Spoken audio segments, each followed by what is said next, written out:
खबर भागलपुर से है, जहां पर जिला नाथनगर विधानसभा के विधायक प्रत्याशी जेड हसन उर्फ जिया भाई ने अपने पूरे समर्थकों के साथ बैठक की। बताया गया कि नाथनगर विधानसभा के राजद के प्रत्याशी ने जन समर्थन मांगा। आइए देखते हैं भागलपुर से शहनवाज आलम की खास रिपोर्ट। महागठबंधन की बैठक के उपरांत हुआ है। 158 नाथनगर विधानसभा के प्रत्याशी के रूप में मैं शेख जियाउल हसन उर्फ जिया भाई राजद के प्रत्याशी के रूप में घोषित हुआ हूं। कल एक बैठक महागठबंधन साथी के वरीय नेता कांग्रेस के जिला अध्यक्ष परवेज जमाल साहब के आवास पर, जिसमें सीपीआई के नेता, सीपीएम माले, वीआईपी और राष्ट्रीय जनता दल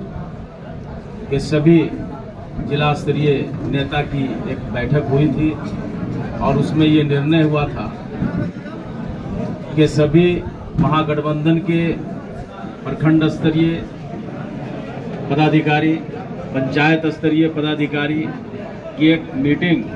आहूत की जाए और उसमें जो विधानसभा चुनाव होने हैं, द्वितीय चरण में 11 तारीख को मतदान होने हैं, इस संदर्भ में महागठबंधन एकजुट है और महागठबंधन नाथनगर विधानसभा चुनाव लड़ रहा है और महागठबंधन के जितने भी कार्यकर्ता हैं, जितने भी मतदान केंद्र में और अपने गांव में काम कर रहे हैं, सब एक दूसरे से समन्वय बनाकर इस कार्य को करके प्रचंड बहुमत से महागठबंधन के राजद प्रत्याशी को विजय बनाएंगे। आज ये बैठक आहूत हुई हमारे बड़े भाई कांग्रेस के जिला अध्यक्ष परवेज जमाल साहब की अध्यक्षता में और तमाम जिला अध्यक्ष, हमारे राष्ट्रीय जनता दल के भाई चंद्रशेखर प्रसाद यादव जी, वीआईपी के भाई रुपेश जी, सीपीएम के पुरुषोत्तम भाई जी, दशरथ जी, तमाम लोग आए और इस बीच में हमारे सभी जिला स्तरीय, राज्य स्तरीय पार्टी के पदाधिकारी, प्रखंड अध्यक्ष, पंचायत अध्यक्ष, तमाम लोग आए। सभी लोगों को महागठबंधन की भावना से अवगत कराया गया और उनको करा के एक लक्ष्य निर्धारित किया गया कि महागठबंधन के प्रत्याशी को कैसे जिताया जाए।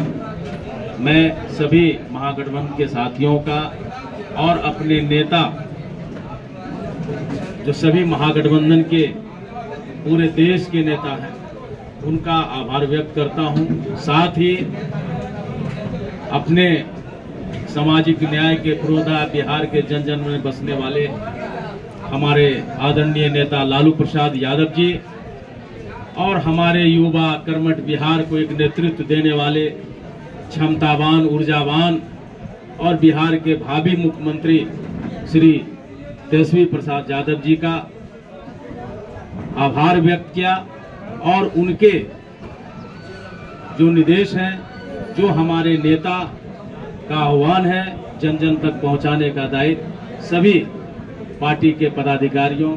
और कार्यकर्ताओं को इस मंच से आज किया है। और निश्चित रूप से ये लड़ाई महागठबंधन लड़ रही है और सामने हमारे युवा नेता तेजस्वी प्रसाद यादव जी हैं और निश्चित रूप से पूरा उम्मीद है और पूरे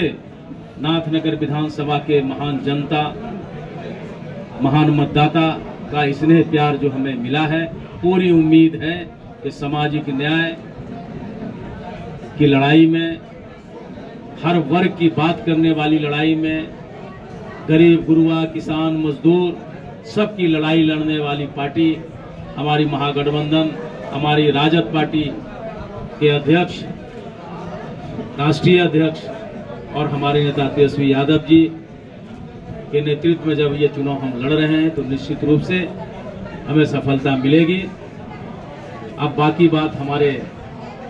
बीच, हमारे चुनावी एजेंडा क्या होगा, किन मुद्दों को लेकर आप जनता के बीच जाएंगे? जनता का मुद्दा अनेक मुद्दे हैं। सबसे बड़ा मुद्दा बेरोजगारी है, पलायन है, किसान की समस्या है, बाढ़ की समस्या है, ये सारी समस्या है। तो हमारे नेता का आह्वान है कि जब सरकार हमारी बनेगी हम घर घर सरकारी नौकरी देंगे, जीविका दीदियों को सरकारीकरण करेंगे, जहां हमारे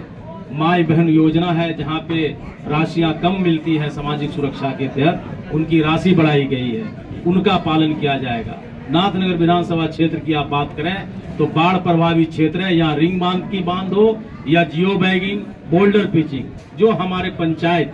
लगभग 8 पंचायत गंगा नदी के किनारे हैं, वहां पे उसको गांव को कटाव से बचाना है, ड्रेनेज की व्यवस्था करनी है, प्राथमिकता है, ये हमारी प्राथमिकता है और ये हम पार्टी तक पहुंचाएंगे, अपने दल तक, और विधानसभा में इस काम को कराएंगे भी। साथ ही नहर की व्यवस्था हमारे किसानों के लिए, पुल की व्यवस्था जहां पुल नहीं है, स्कूल में जो टैगिंग है, जो हमारे बच्चे विद्यालय नहीं पहुंच पा रहे हैं, उस टैगिंग को तोड़वा के उसी वार्ड में भवन बनवाना, स्वास्थ्य की व्यवस्था सुनिश्चित करवाना, और जो सरकारी जो खेल का मैदान हमारे यहाँ अभाव है, 18 साल से मैं एथलेटिक्स का अध्यक्ष हूँ, हर प्रखंड में तुरंत एक खेल का मैदान बनाना और ये प्रयास करना कि पंचायतों में भी बड़ा खेल का मैदान हो, ताकि हमारे बच्चे उसमें दौड़ें और स्वस्थ रहें और सरकारी सेवा में भी जाएं। तो सभी ऐसे मुद्दे हैं जो हमारे पास ब्लूप्रिंट है। निश्चित रूप से सरकार जब हमारी बनेगी और हम जीत के जाएंगे जनता के आशीर्वाद से, तो सभी काम पूरे होंगे। कोई आदमी किसी काम के लिए कहीं कार्यालय में भटकेगा नहीं, सभी व्यवस्था को सुनिश्चित